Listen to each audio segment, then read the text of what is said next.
Hey, als je binnen gaat schilderen en je gaat de muren doen of de kozijnen met watergedragen verf, dan wil je daarna ook die kwasten schoonmaken of je handen schoonmaken of de rollen schoonmaken. En dan heb je altijd vies water en normaal gesproken elke klusser die gooit het door de gootsteen heen.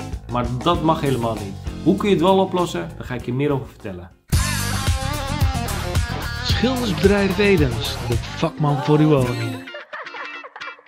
Nou, als je gaat klussen, dan moet je beseffen dat je dus altijd te maken hebt met verf. En dat verf, als je dat verdunt met water, dan mag je dat niet zomaar door de gootsteen heen gooien of door de wc. Want dan kun je gewoon hele zware boetes voor krijgen. En dat is gewoon verboden om dat te doen.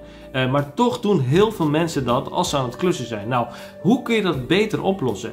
Ik heb daar van dat poeder voor. Nou, dit poeder, daar gooi je wat in die emmer met vies water. Dus wat je doet, je maakt je kwast schoon en dan gooi je even een emmer onder die kraan. En dan kun je zo je kwasten of je rollers of je handen uitspoelen. En dan vang je dat water op in een emmer, in een 10 liter emmer of wat je dan ook hebt. En als je een hele emmer vol hebt, dan kun je van dit poeder erin doen. Ik doe er ongeveer zo'n bekertje, koffiebekertje, doe ik vol en die doe ik erin. Dat mix je samen, laat het even inwerken en hoe meer je doormixt, hoe sneller dat dan gaat, het proces. En dan vervolgens zul je ook zien dat het verf wat in dat water zit, dat gaat samen klonteren. En dan gaat al het verf bij elkaar klonteren en dan heb je dus uiteindelijk een dikke massa aan verf en water. Nou, die klonten die zakken naar beneden en vervolgens heb je dus dat water boven en de klonten beneden.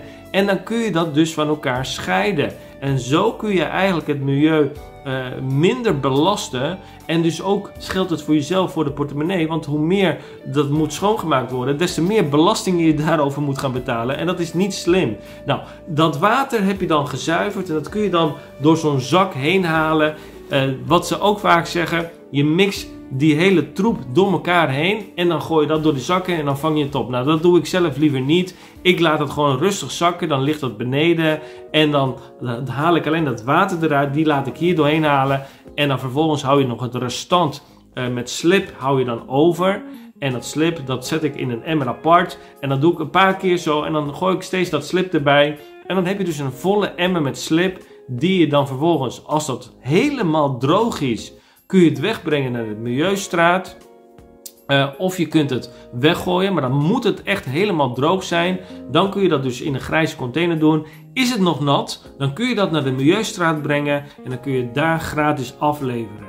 Nou, je kan een paar dingen doen met dat vieze water. Als je dat water bewaard hebt, misschien in een 10 liter emmer, dan kun je dat bijvoorbeeld naar een punt toe brengen. Dat is de Clean Water Global.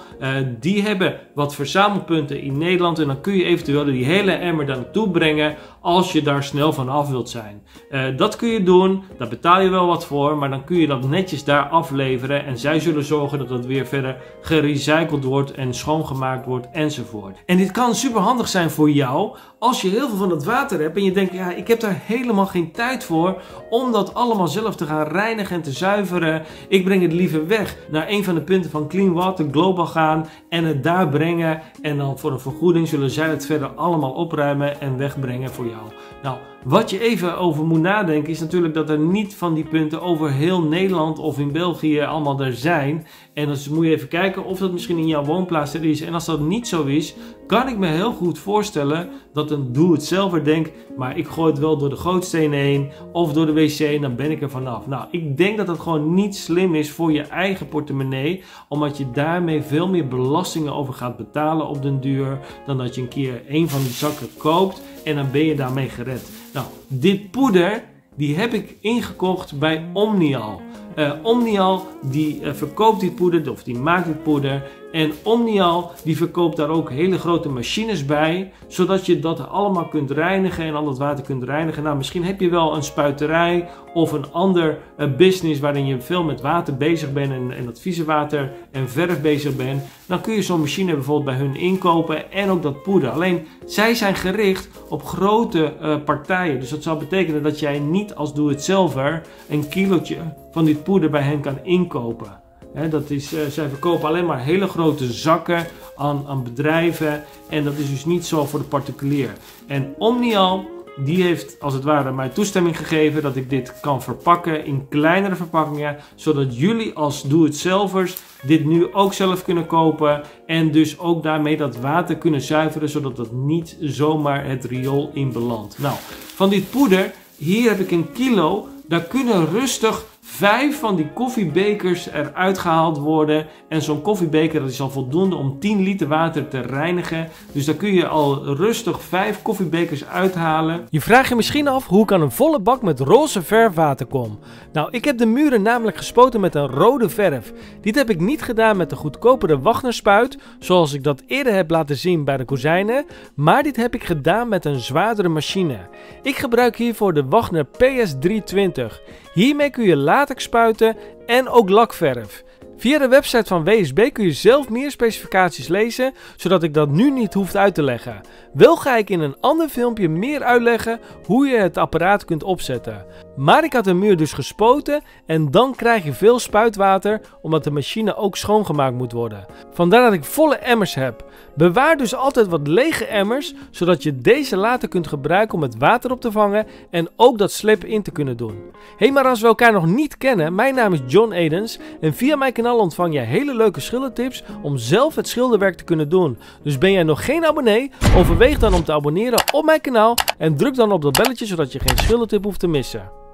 En dit heb ik gewoon verpakt nu in 1 kilo. En ik zit erover na te denken of het eventueel in een halve kilo kan verpakken. Dan kun je in ieder geval wel 2 of 3 van die koffiebekertjes eruit halen. En dan kun jij voortaan jouw vieze water wat jij opvangt, kun je gaan reinigen. En dan hoef je dat niet zomaar door de gootsteen heen te gooien. Nou, als ik een halve kilo moet doen, laat me even weten in de reacties of een halve kilo ook genoeg is. Of dat je anders 1 kilo bij mij bestelt. Maar ik kan dit dus nu aan jullie verkopen. Als jij in ieder geval wat wilt doen voor jezelf aan het milieu. Dat je niet die troep daar doorheen gooit. Maar ook dus ook aan je portemonnee.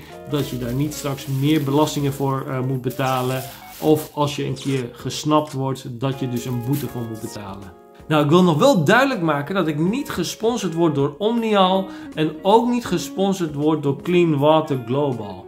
Zij hebben er verder hier met deze video, ze weten niet eens dat ik deze video maak waarin zij genoemd worden. Ik zal ze er waarschijnlijk wel ergens in taggen. Maar ik word niet door hen gesponsord. Ik vind het wel leuk om over hen te praten daarover. Maar wat voor mij belangrijk is, is dat er nu dus een antwoord is op ook veel vragen die ik krijg. Van spoel je dan altijd die kwasten onder de kraan en dat water, waar gaat dat naartoe? Mag dat zomaar in het riool? Nou, ik heb heel vaak van die vragen binnengekregen en ik wist er niet altijd een goed antwoord op te geven, want ja, want doe het zelf, dus dan weet ik gewoon, het gaat allemaal door die gootsteen heen en dit poeder kan je alleen maar kopen in hele grote hoeveelheden, dus het is ook niet te koop bij de bouwmarkt, bij de Gamma of waar dan ook, dat kun je niet zomaar daar kopen. Maar nu zeg ik tegen jou, je kunt het poeder nu bij mij kopen en het is wel bedoeld voor watergedragen verf, dus als je binnen watergedragen verf gaat gebruiken voor je kozijnen, of je gaat de muren of plafonds met latex schilderen, dat is allemaal watergedragen verf. En dat vang je dus op in een emmer, al dat water, en als je de kwasten hebt schoongemaakt. En dan kun je dat daarmee zuiveren met die poeder. En dit is iets wat je dus bij mij kunt inkopen met alle andere materialen die ik heb, kwasten, kit enzovoort. Dat kun je allemaal via mij inkopen, via info@schildersbedrijfedens.nl. Daarmee sponsor je mijn kanaal. Als je mij nu gaat vragen, wat kost die poeder dan? Nou, dat kan ik nu niet zeggen en ook niet in de reactie zetten, want morgen is het misschien weer anders. Deze video wordt misschien over een jaar weer gekeken en dan zijn de prijzen misschien alweer heel anders geworden.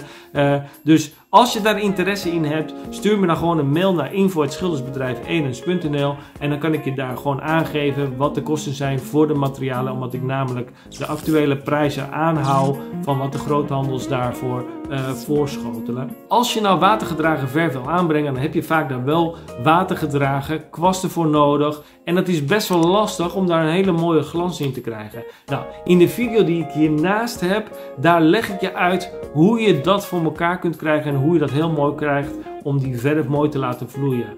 Ben je nog geen abonnee? Zorg dan dat je me volgt. Geef me nog een duimpje als je deze video handig vond en ik zie je in de video hiernaast. Adios.